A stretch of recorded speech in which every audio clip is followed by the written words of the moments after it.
welcome to the first episode of Planet Politics. We're very lucky here to have Greg Clark, who I have to add is no relation.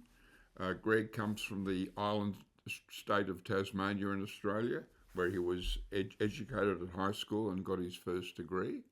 He then went to the Australian National University in Canberra, where he studied nuclear physics with distinguished figures like Sir Mark Oliphant, Sir Edward Titterton, and occasional visits by the American nuclear scientist Edward Teller.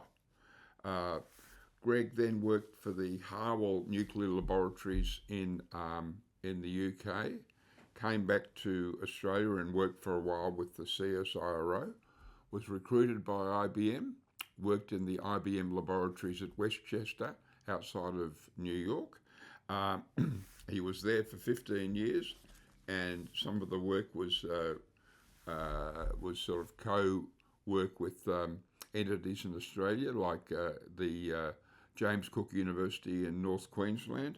In 1994, Greg was recruited by Rupert Murdoch to be the head of his technology, and in particular satellites. And Greg oversaw the change in Rupert Murdoch's global operations from analogue to digital. He left News Corp in 1998, and he was at Loral for 4 years, which is now known as Maxar. And when he was at Loral, he oversaw what was then and still is the world's biggest satellite manufacturer. Greg, welcome to the program. Thank you. We are on the eve of the second term of Donald Trump as US President. The man who's, in some senses, a parody, has been referred to as co-president or acting vice president, cabinet minister at large, if you want to put it in parliamentary terms, is Elon Musk. How powerful do you think he is as a business figure? Is he the most powerful business figure the world's ever known? I'm not sure he's the most powerful one we've ever known, because there have been various other very powerful figures down through time, whether it's Henry Ford or Edison, or you could go way back beyond earlier than that. But currently, I think he's certainly the most powerful business figure in the world, and one of them, in absolute dollar terms, I'd go so far as to say is the most powerful business figure we've ever seen. So, do you think that he's going to be a good influence on the world, Elon Musk, from now on?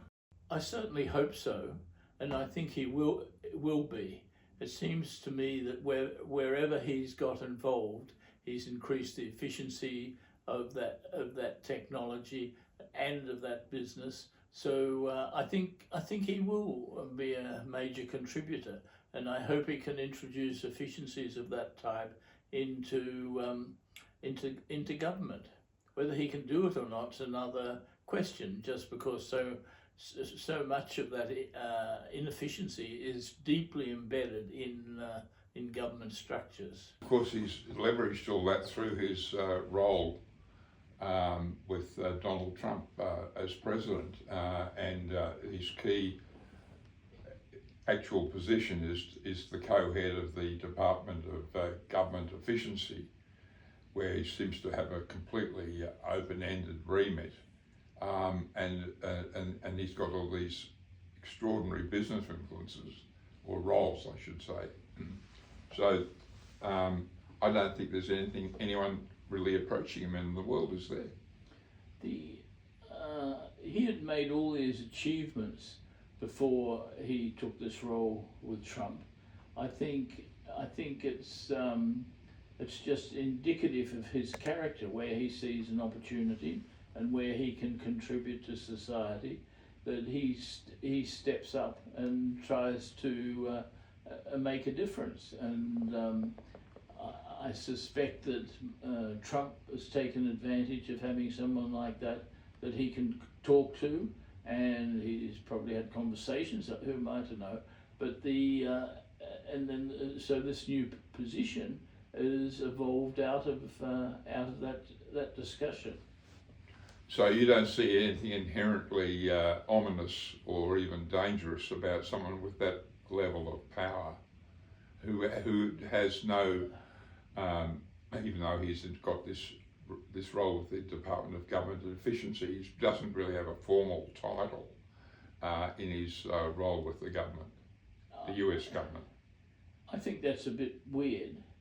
And if I was working in the US government public service, I'd be slightly concerned about that, from how much influence once Trump comes to power, he will have. I suspect he'll have a lot, and it's probably for the better of the country. So you're optimistic about the arrival of Trump in the White House and what will happen? I think it'll be, it's a hopeless thing to say, I think it'll be very interesting. I am not too worried about it. I think he's made lots of very interesting claims, very demanding claims, very disturbing claims about what he's going to do and so on. So he is president, he's going to be, and so I think we'll just wait and see how that evolves. Yeah. There's nothing. The old saying says that forecasts are very difficult, particularly when they're about the future. But how do you see the future of the American economy under the Trump administration? I mean, there have been some forecasts of a big boom. Then at the other side, the forecasts are for a major slump. How do you see it evolving?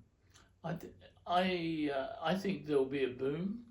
I think that'll be because of the efficiencies that come in. I think I suspect the US will. I think the tariffs that are hopefully or maybe will be introduced will help internal situation in the US, particularly in, say, the Midwest, where there's quite a bit of hardship currently. So I think from that perspective, it'll be successful. Do you agree with the notion that Musk is the inheritor of Murdoch? That Musk is now the biggest or the most important media proprietor in the world after Murdoch? I think no. I think they're probably both very outstanding people. Rupert Murdoch was effectively a newspaper guru. I think he drove that very effectively, and he extended that into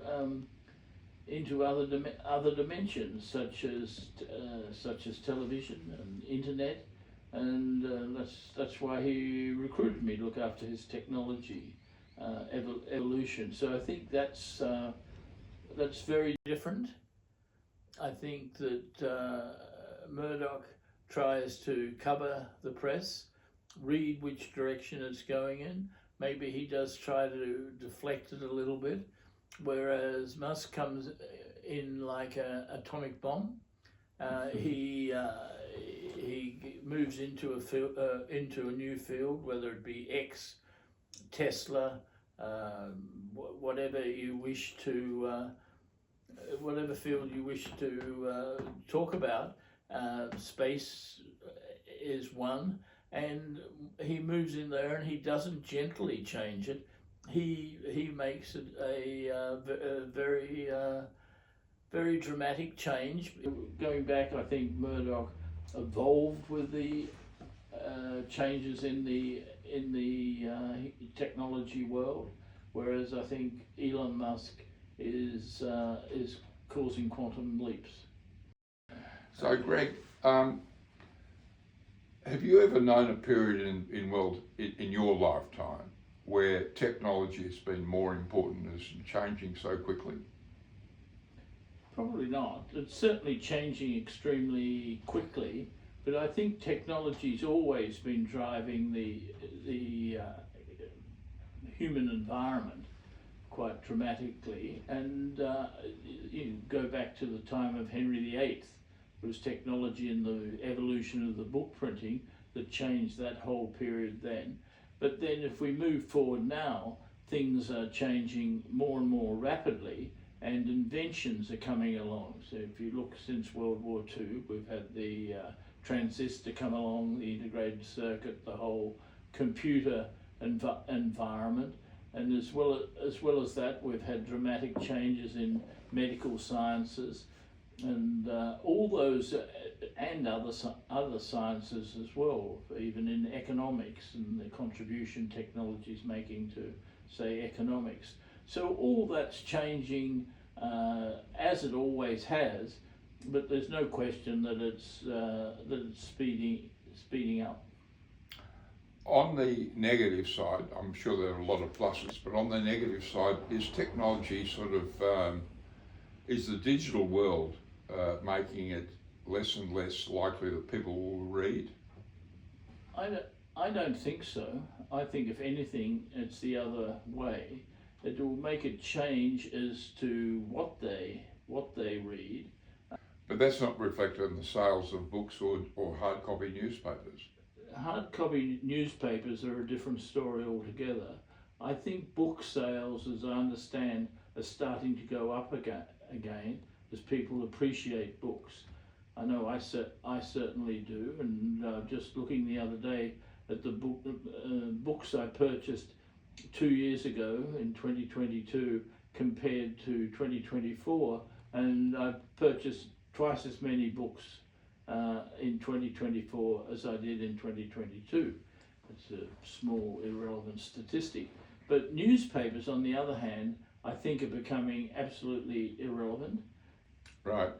When you look at your own career, are you, and the developments in technology now and the role of digital technology in particular, are you heartened or depressed or nervous about the extraordinary power of organisations like Meta and X? No, not at all. The technology, I feel technology is something you can't stop. It never has been anything you can stop. It just evolves, and society will change to adapt to whatever that technology is. So you quoted a Meta then, and X and so on.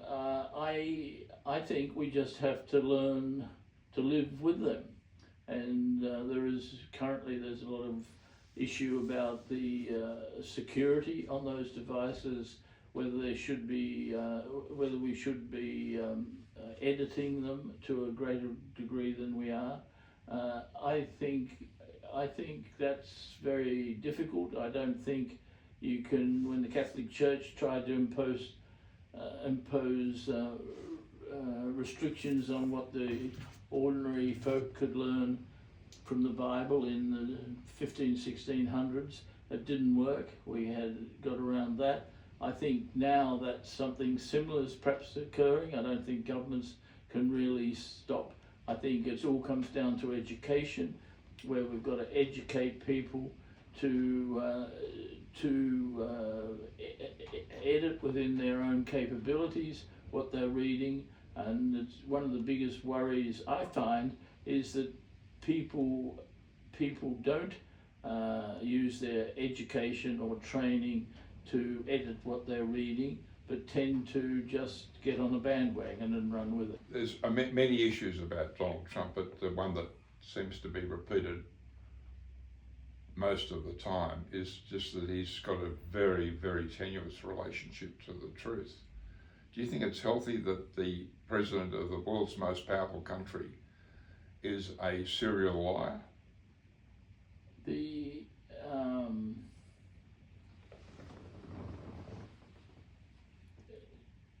No,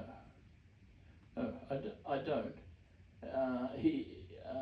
But he's got where he is. 50% of the people have voted for him. So now I think we have to roll with that, and if it'll be interesting to see whether the lies that he's propagated are ones that he will stand by, or whether they were just exaggerations that helped his case to become elected. I mean, if there's one country that has played the central role in the world since World War II, it's the United States.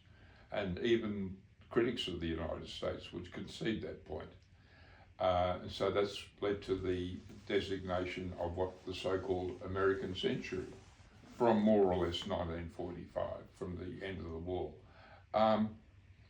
Do you think that the much more protectionist, isolationist program that Trump's already outlined means the end of the American century? No, absolutely not. You know, the West is completely dependent on the US. If we look at defence, for example, I think the US put 4% of their GDP into defence. Most European countries put less than 2%. I think Australia is way behind in that area too, and should increase it. I think Australia puts in 2% into defence. So I don't think Europe can afford to drop the US involvement. And if they did, I think it'd be a very different Europe we see, and it's not one that the Europeans would want to see. So I feel there's I think it's a very interesting stage there, but I don't think Europeans are going to allow America to slip away 20 years early. So you see basically a US-led international environment from now on under Donald Trump. Yes, just the world is led by technology. It always has been. All the new technology basically comes out of the US conceptually, from an innovative point of view. A little comes out of other countries. Other countries such as Korea and Japan and Taiwan are excellent at manufacturing, but all the basic ideas which change the world come out of the US. The US is pulling a lot of that manufacturing back into the US, and I think tariffs will enhance that, the rate at which that occurs.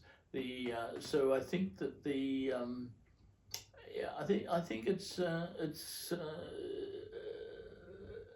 if anything, the importance of the US is going to grow under Trump. Just sort of flowing from that point, what you're really saying is that the leading high-tech companies in the US, like Amazon, like Apple, like Netflix, like Meta, will continue to dominate. Yeah, well, we've got the top 7 now, and I think they dominate. I think they are driving the economy, and US economy, which complicates things somewhat from a political point of view, when you've got a lot of these based in the West Coast, which is to a large extent democratic.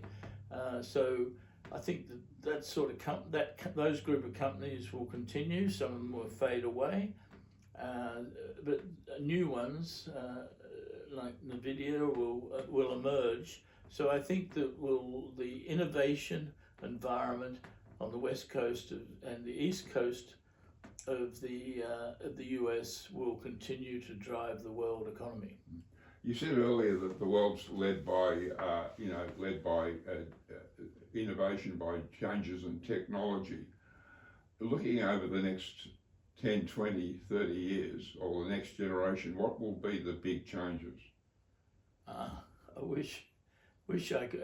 Everyone will tell you it's artificial intelligence, but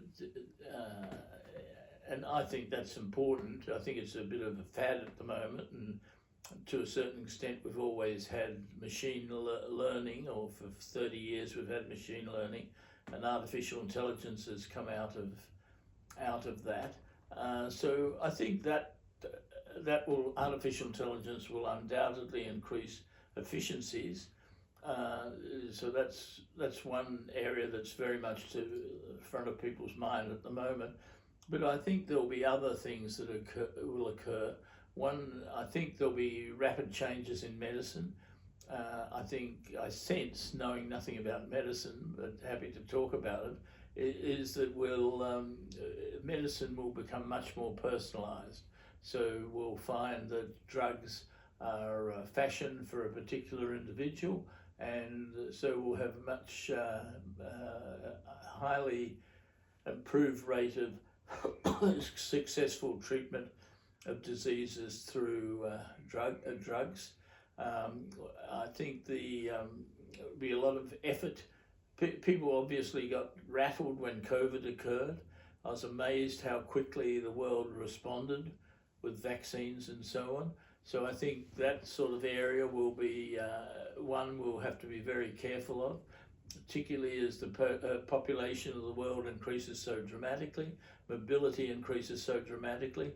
So we're going to find that anything of the nature of something like COVID is going to spread much more rapidly. But I think that COVID was a wake up, so we've got a lot of work going on in that area. I think the use of robots in medicine will become much more useful.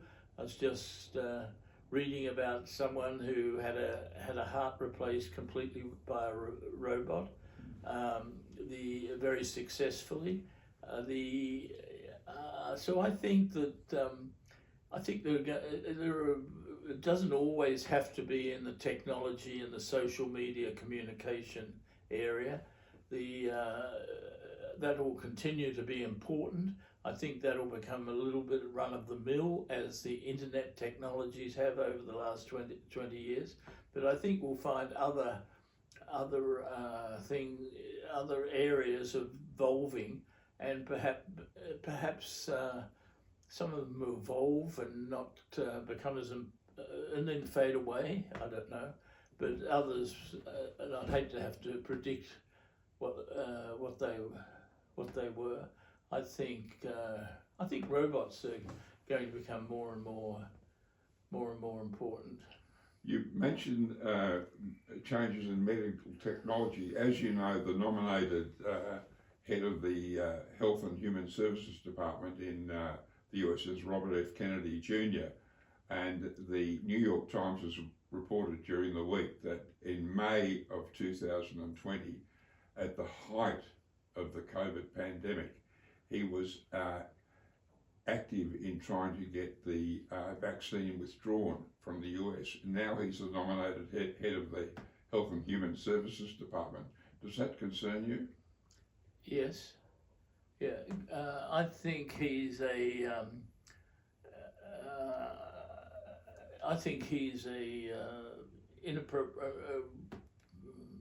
probably an inappropriate person to have appointed to that role.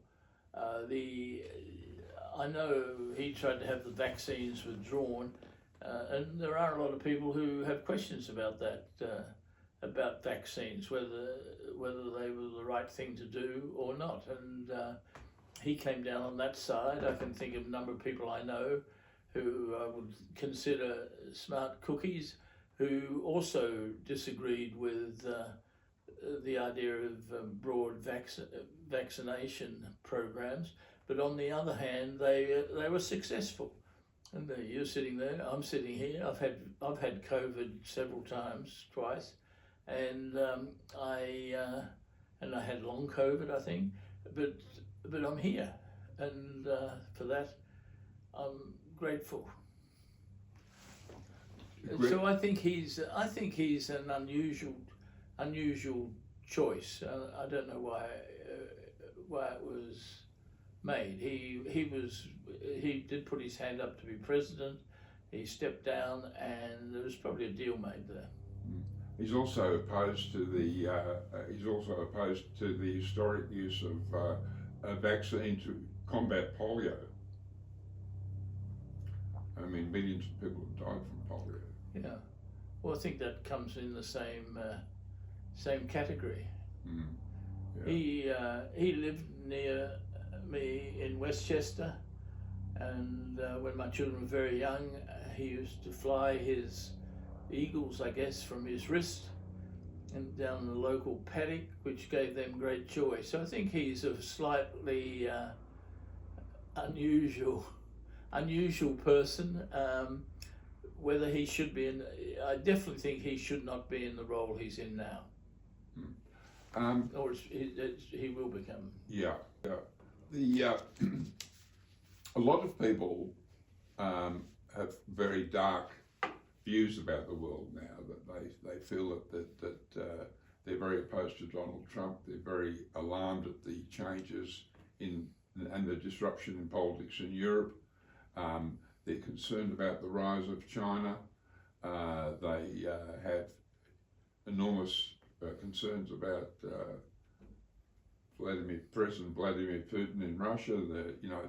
The incredible deaths that have occurred in Ukraine after Putin's ordered an invasion in February 2022. The war in the Middle East. It's an alarming world. How do you feel about the world? I'm glad I live now and not in the time of Henry VIII. I think it was much more dangerous and unstable then. You didn't really know what you should be doing. I think now, I think the state of the world's always going to be pretty destabilized. I think it's human nature. I think human nature appreciates aggression. I think it's what contributes to evolution, aggression.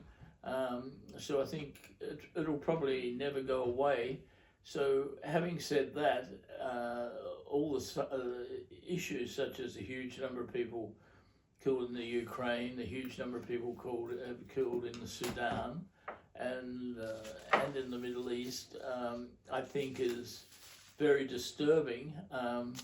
But I don't think we seem to have more areas of disturbance now than we've had in the past, in my lifetime at least, but at least we don't have a world war at the moment. I feel sorry for those countries. I think the implications of things such as the Middle East will go on for a long time, as indeed the bushfires in LA, their economic and social implications will continue for a long time, as indeed we did with the tsunami that hit Sri Lanka and Thailand and so on, when 2022 or whenever that was. I feel we're a species that's always going to have this sort of conflict. I feel it's something we live with, and it's no worse now than it's been for a long time. Yeah. You did mention the LA fires. Of course, a lot of people blame those fires or events like that on the factor of climate change. How do you feel about climate change and its impact on the world? Well, the climate's always been changing. Anthropomorphic, I think it's called. Man-made. Yeah. That's probably not a non-woke way of referring to it, but we've got to keep away from woke things. But I think, to a certain extent, I think climate change is a woke issue. I think I have a friend who I put a lot of trust in. His analysis is one of the best physicists this country's ever produced. and he thinks that the anthropomorphic. Anthropomorphic. Anthropomorphic, I'm not. yeah. Don't hold me to that. No, I think you're right. But Yeah. the is probably 25%.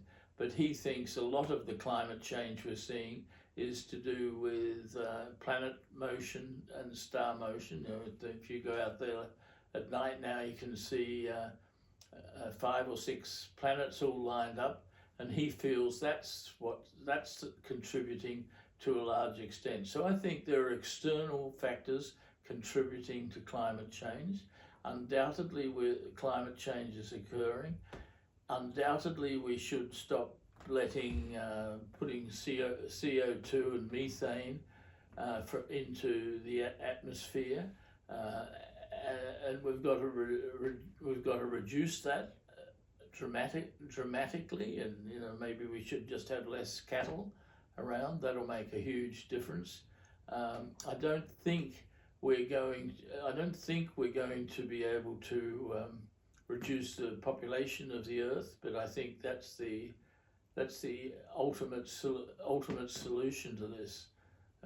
The CO2, climate change has gone up 1.5 degrees or something like that. We've burst through the barrier we set a few years ago. So I feel we should be doing everything we can. I think we are doing a lot. But I don't think we can move away completely from using coal and gas. And I find it interesting that personally I find that the silicon solar cells, although I've been involved in them in my life, take up too much space. I think we're doing very well in Australia by putting them in the roof. I don't like the idea of covering 1,000 hectares or acres with solar cells, because their lifetime is limited. We need to replace them. What do we do with them once we need to replace them? Similarly, windmills we say wind is cheap, but if you actually look at the alloys that go into the blades and the construction of windmills, particularly offshore ones, it's just enormous cost. So I think so much of the wind and the solar energy analysis doesn't do a total economic analysis. If you get an electric car, everyone runs around on them, and I'm all for that. But if you do an economic analysis, you're not coming out in a positive way until you've run it for 100,000 miles or something, or 10 years or something like that. So I don't know where I was going there, but I think the climate change is a bit of a woke issue. I think we need to quieten down, particularly in Australia. I don't think we should hurt our Australian economy so much as we are, just to keep within the guidelines. We certainly should be within guidelines and do our best, but it's not going to make much difference when you see how much pollution the Chinese are producing, although they're very diverse in their production techniques, how much India is producing, and Africa. So I think climate change is a bit out of whack, and I think people will move away from the corrections that they're suggesting currently over the next few years. Just on that particular issue, it's been estimated by the International Energy Agency that steel production, the process of producing steel, contributes between 8 and 9% of the CO2 pollution in the world. So Australia is the biggest iron ore exporter in the world. So Australia's role in that pollution is not insignificant. It's about 3 or 4%. And if Australia converts to green iron, which means the process of producing refined iron is not CO2 emitting, and that fine iron is then used in the production of what is called green steel, which is once again non-polluting green steel, that Australia will actually play a significant role in the reduction of CO2 emissions. But that requires a very focused and very ambitious set of policies. But you don't see that as being significant? If we did that, it would be significant. Steel is a big component, a big contributor.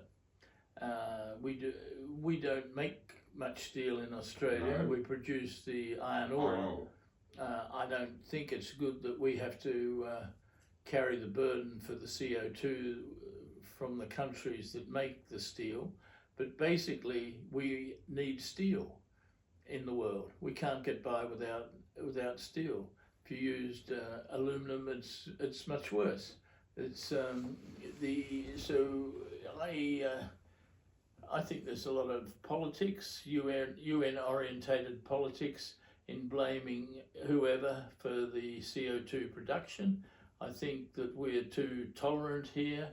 I think as far as green hydrogen's concerned, I think South Africa's doing a lot in green hydrogen, but in green steel. I think if we could start a program in that area, it would be useful. Yeah.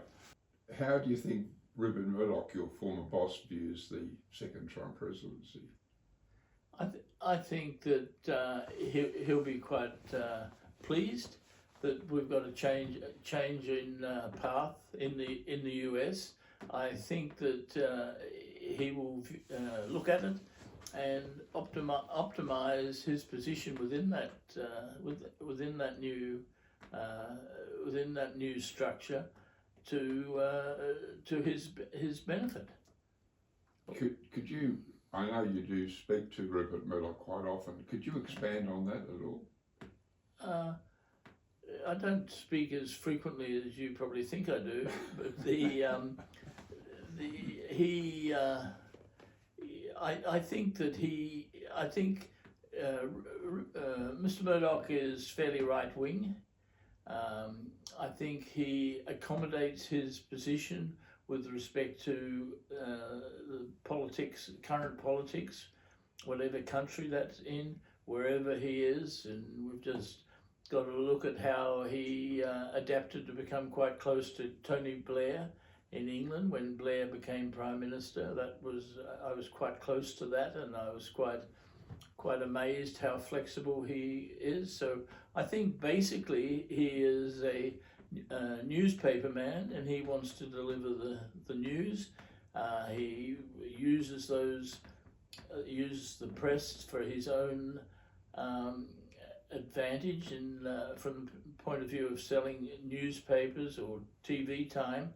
So I think he'll be quite flexible there. What do you think is the key to Rupert's success? I don't know. That wasn't the answer I was expecting. Yeah. I don't know. I think I have great admiration for him. I think he is very absorbs a huge amount of information, and I think he makes up his own mind on a situation. I think he's very focused on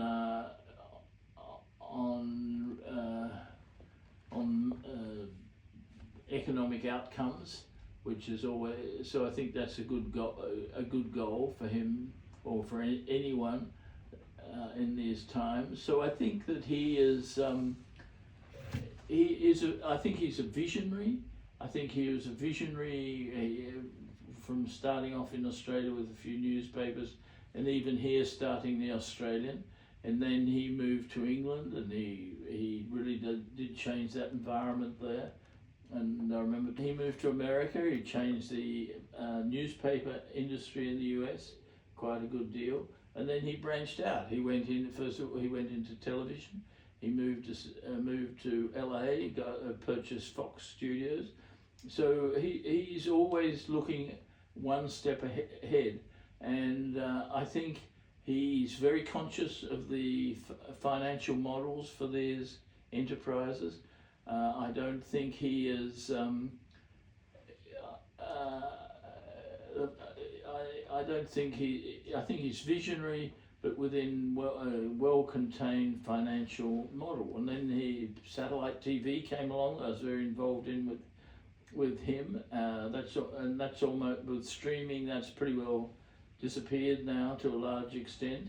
And he saw that opportunity, and I think that as things do in technology, they last for a shorter and shorter period before they're replaced. And he saw the television, pay TV, satellite pay TV being replaced, and he's pretty well exited from that. I think he's very smart in making his pitch to acquire something and then exits. For example, he's just exited from Foxtel in his satellite TV in Australia, satellite TV entity. So I think he's I think he's smart in investing, and I think he's smart in exiting, and I think he has an underlying theme there of economic viability. One of his most successful operations, of course, is Fox News in America. Do you think it's been a responsible producer of news? A lot of journalists say that CNN may at times be boring, but at least it does report. Right. Whereas Fox often doesn't. Yeah, I agree. It makes things up. Yeah, I think I like CNN, I like MSNBC, and Bloomberg too. I find is very good for information. I think Fox News. I'd have to watch it more before I could say it makes things up. But I don't think it's. I think it's cool. I think it's probably designed for a large component of the American population. It delivers what they want to see.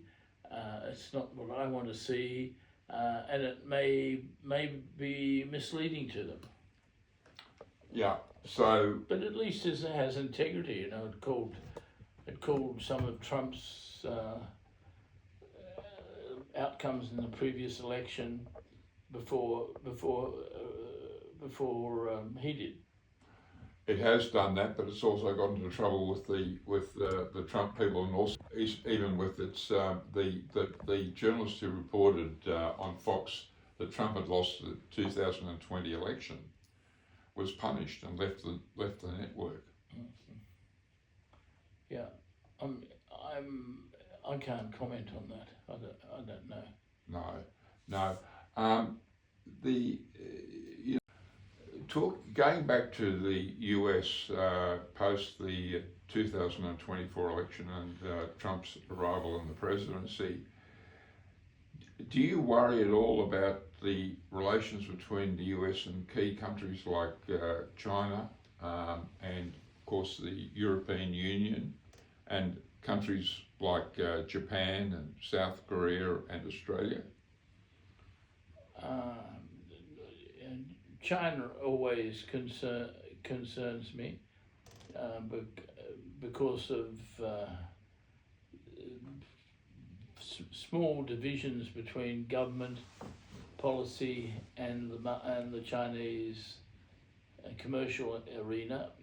So that I think it's appropriate for tariffs to be placed there, so they just can't undermine us. It's a bit like Japan was in the mid-90s. So other than that, I'm not too I'm not too worried. One of the key aspects, or if not the key aspect, of the American economics supremacy in the present is the undoubted dominance of the big 7 or 8 or 9 US technology companies like Amazon, Meta, X, Microsoft.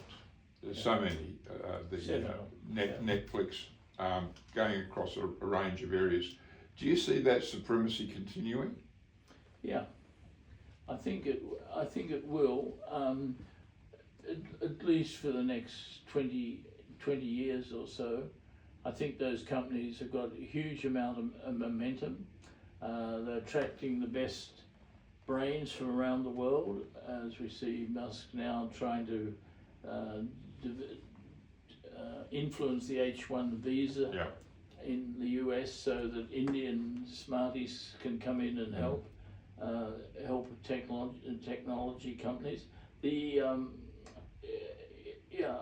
I think there's a definite change here to the commercial side of the economy, and we can see that in the satellite industry, where we see X has now taken over.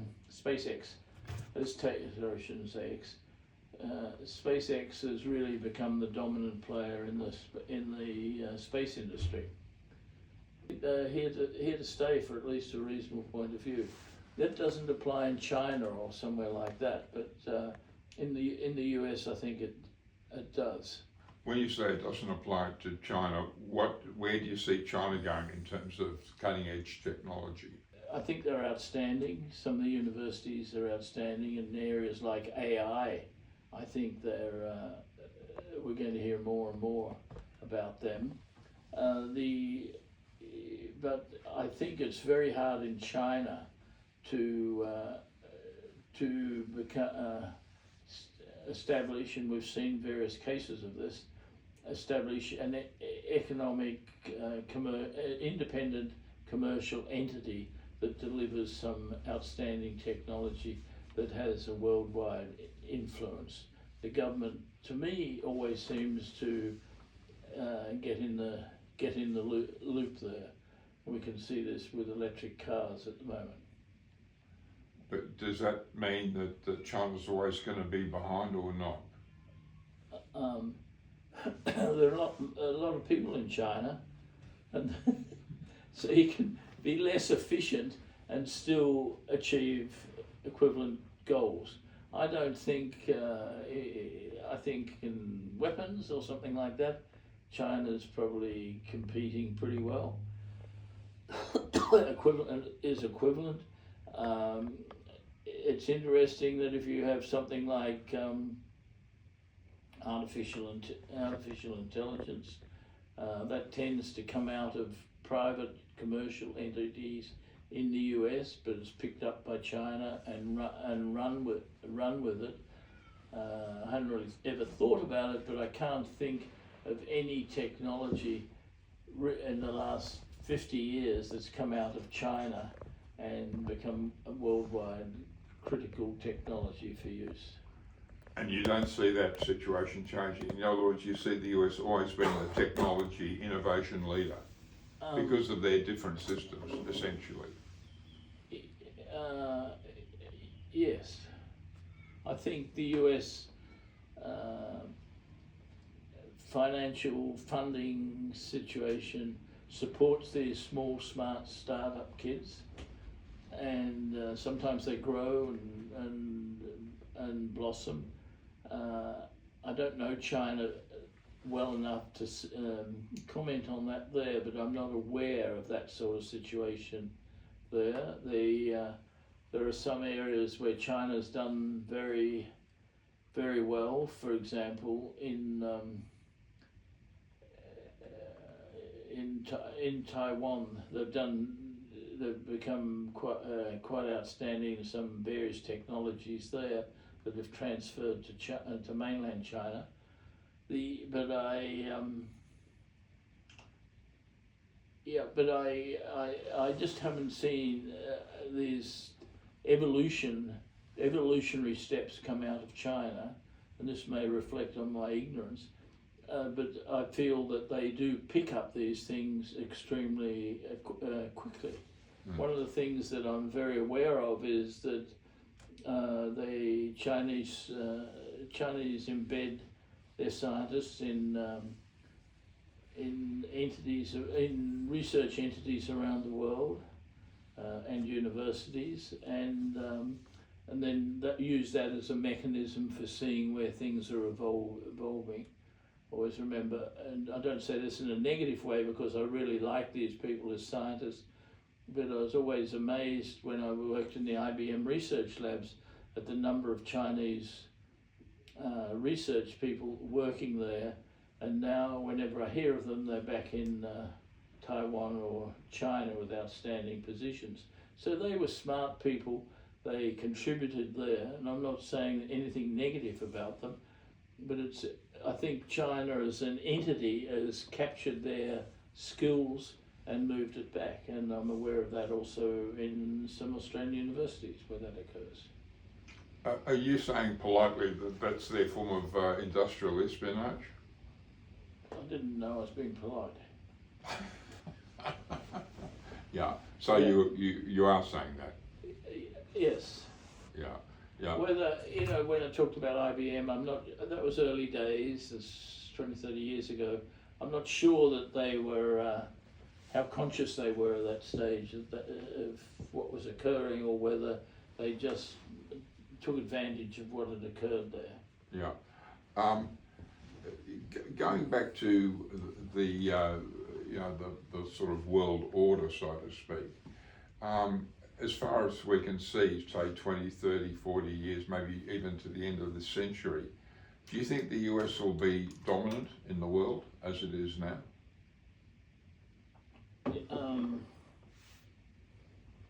Yeah, I do.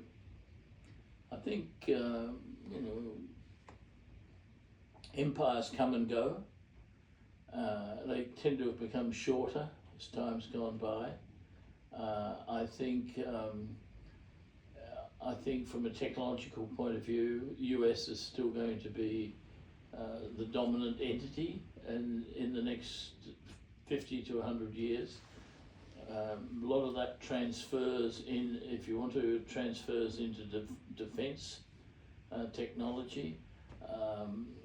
So I cannot see that changing. Yeah, right. This is obviously a simple question for a very complex subject, but what is there in the American character that's made America such a successful country?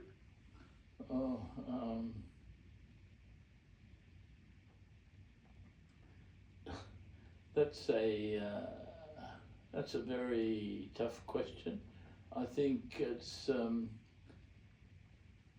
I think their elite, their education, I think for the smart people is very good. So I think that's one component of it. But there's something in the American character, I sense, that makes them want to be self-sufficient, self-reliant, and stand on their own.